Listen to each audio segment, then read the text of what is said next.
Welcome to the podcast. It's the magical holidays. Time for Joe watching 60 Christmas movies in 60 days. Why, you might ask?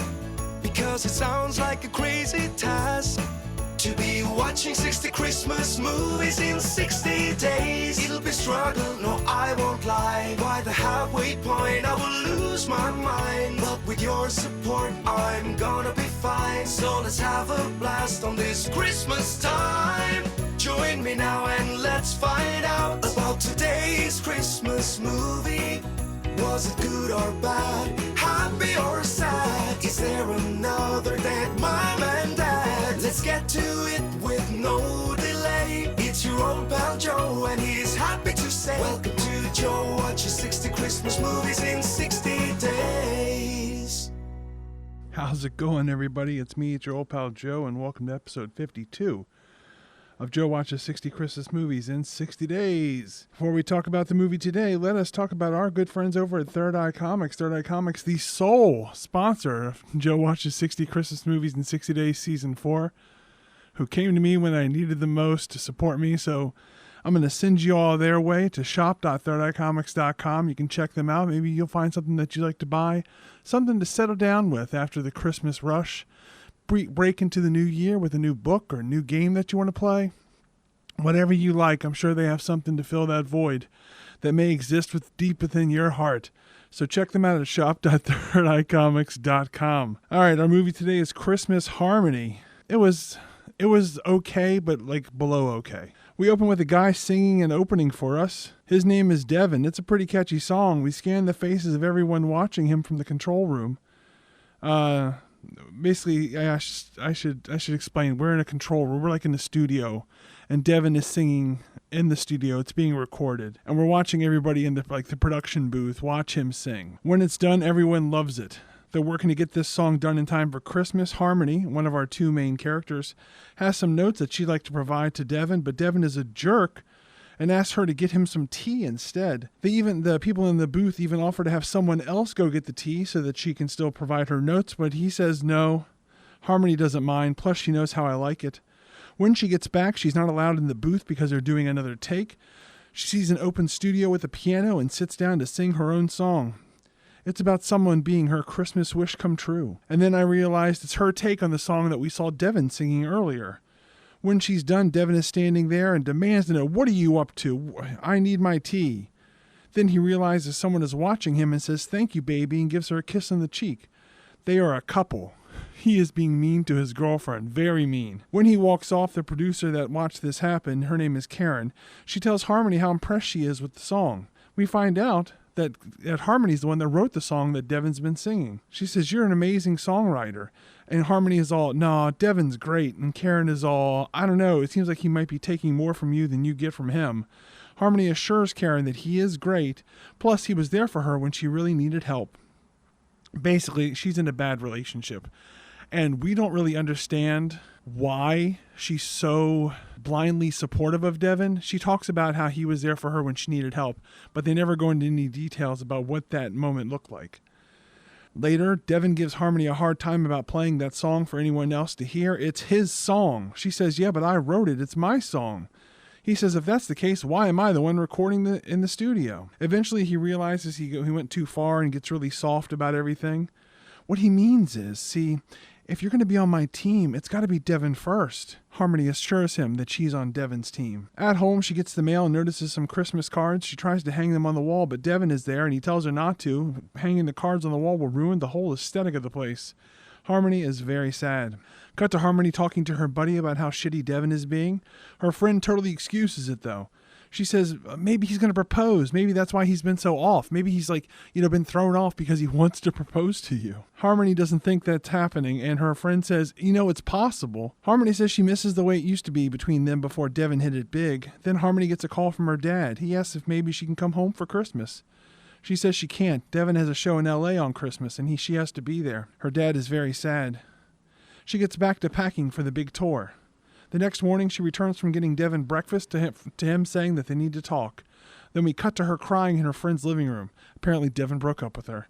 She says, how could he do this? Apparently, Devin said with everything going on, he doesn't have the time to commit to a relationship, and doesn't want to string her along. Harmony is very, very sad. In fact, she's in tears. She doesn't know what she's going to do for Christmas. Her friend suggests she might as well fly home to Miracle. That's apparently the name of her hometown. But Harmony doesn't want to go. It hasn't felt like home since her mom died. Plus, no one there ever does anything with their life. This is another hang-up she has. She basically judges everybody that lives in this town for living in this town.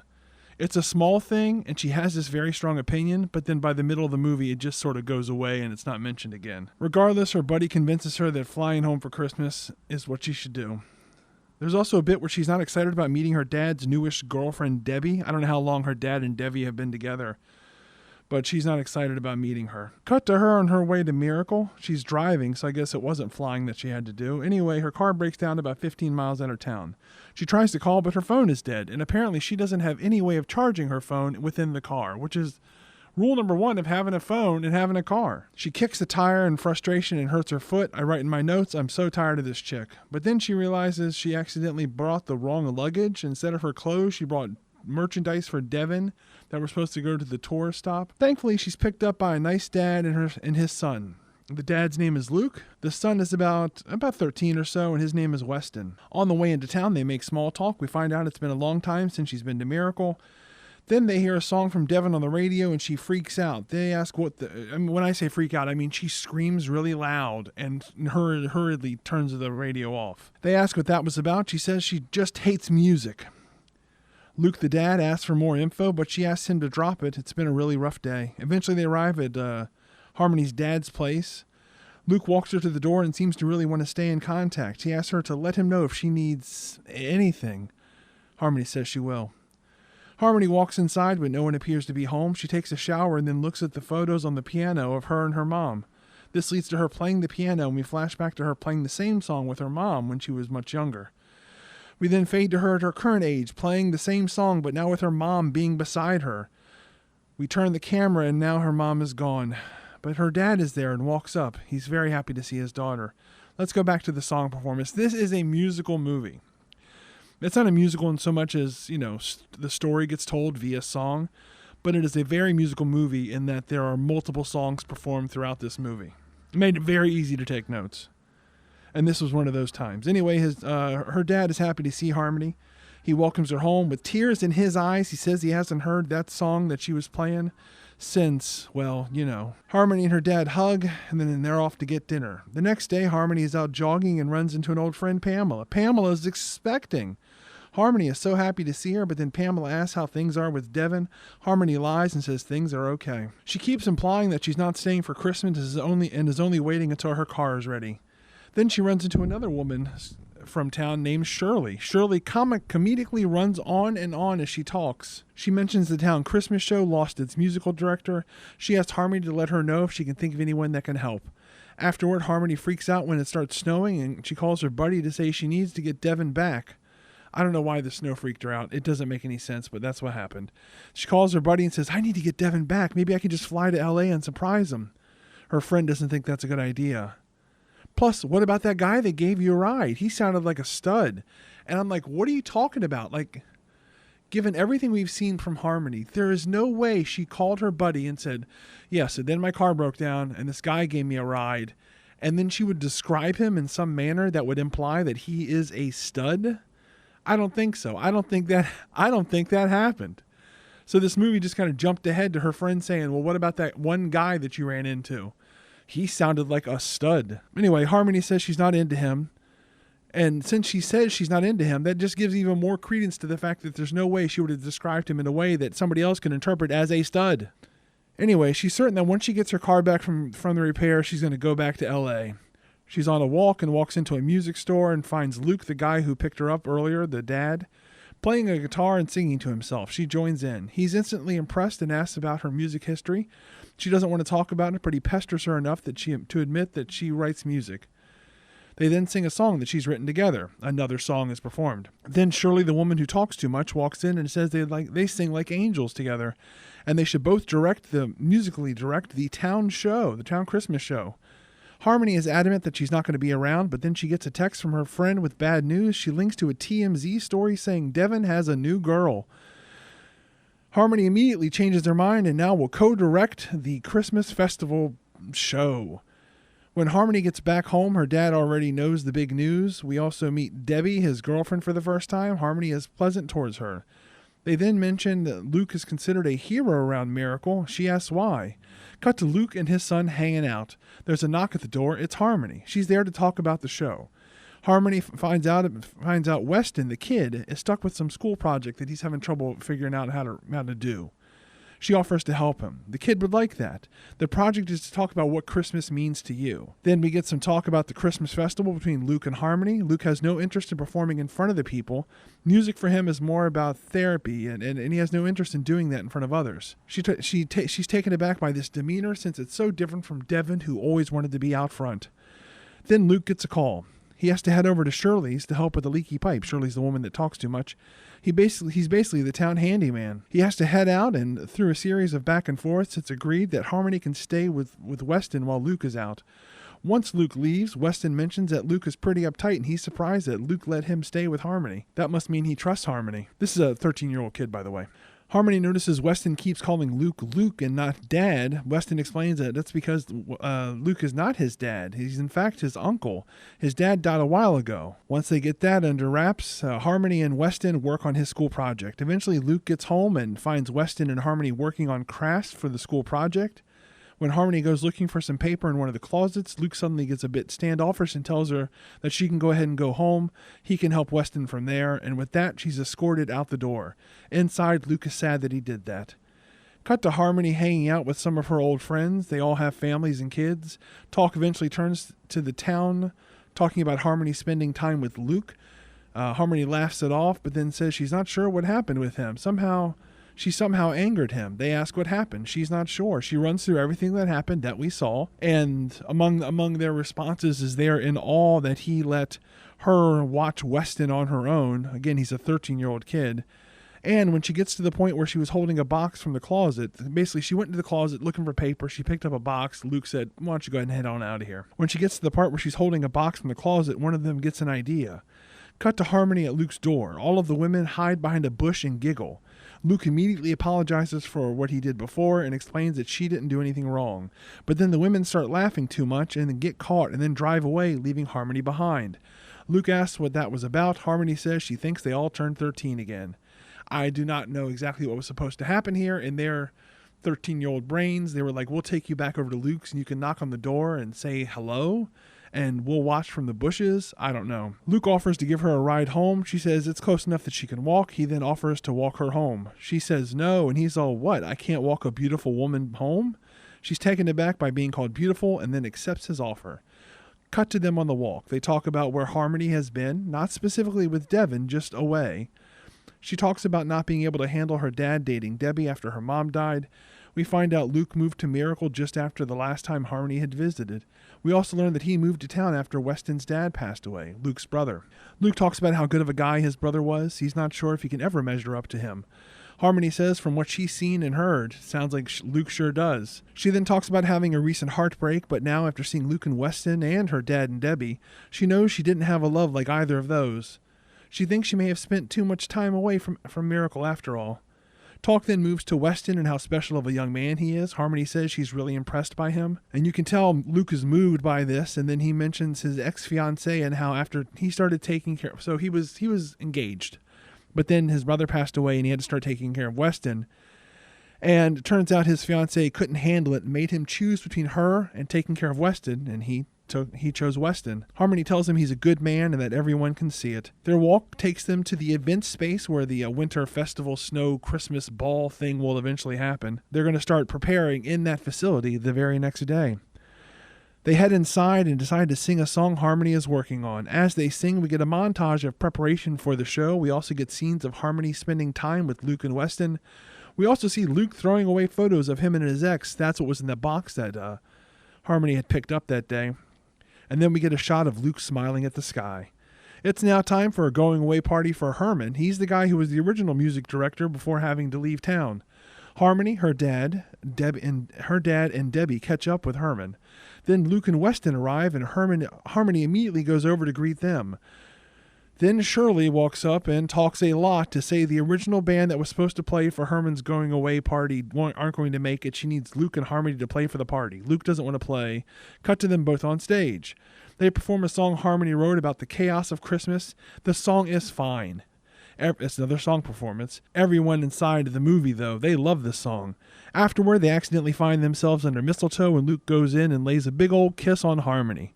She smiles. The next day, Harmony chats with Debbie. Debbie says it seems like... Who the fuck is Debbie?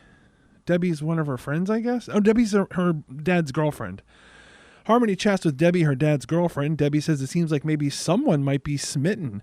Harmony admits that she is. She's not sure if anything can happen since she doesn't live there, but she does like Luke. Debbie tells her to just enjoy it. Then there's a knock at her dad's door. It's Devin. Devin, what are you doing here? He says he made a huge mistake. He needs her. All the stress about the album just messed with his head, but he wants Harmony back. He says there's something he should have done a long time ago.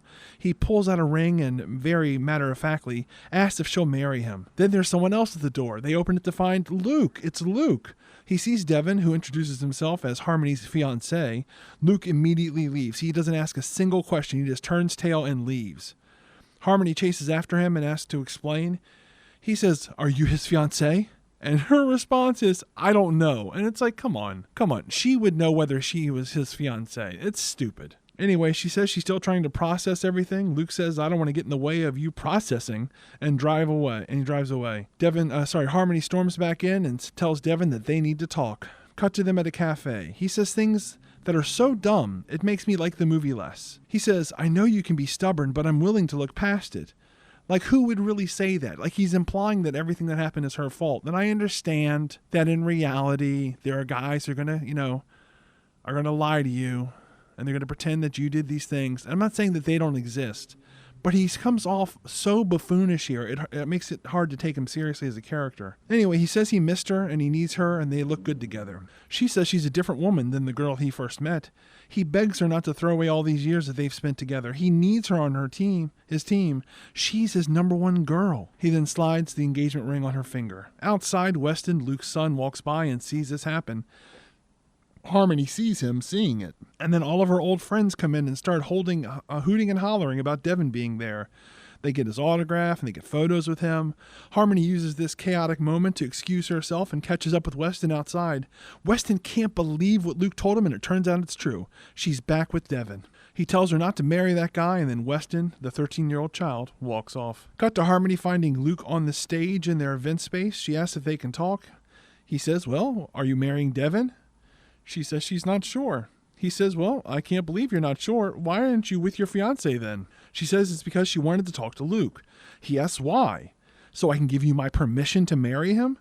She says no. And he goes, "Well, then why?" And she says she's not sure. He says, "I know what you want, but I'm not like Devin. I'm not gonna run your life for you."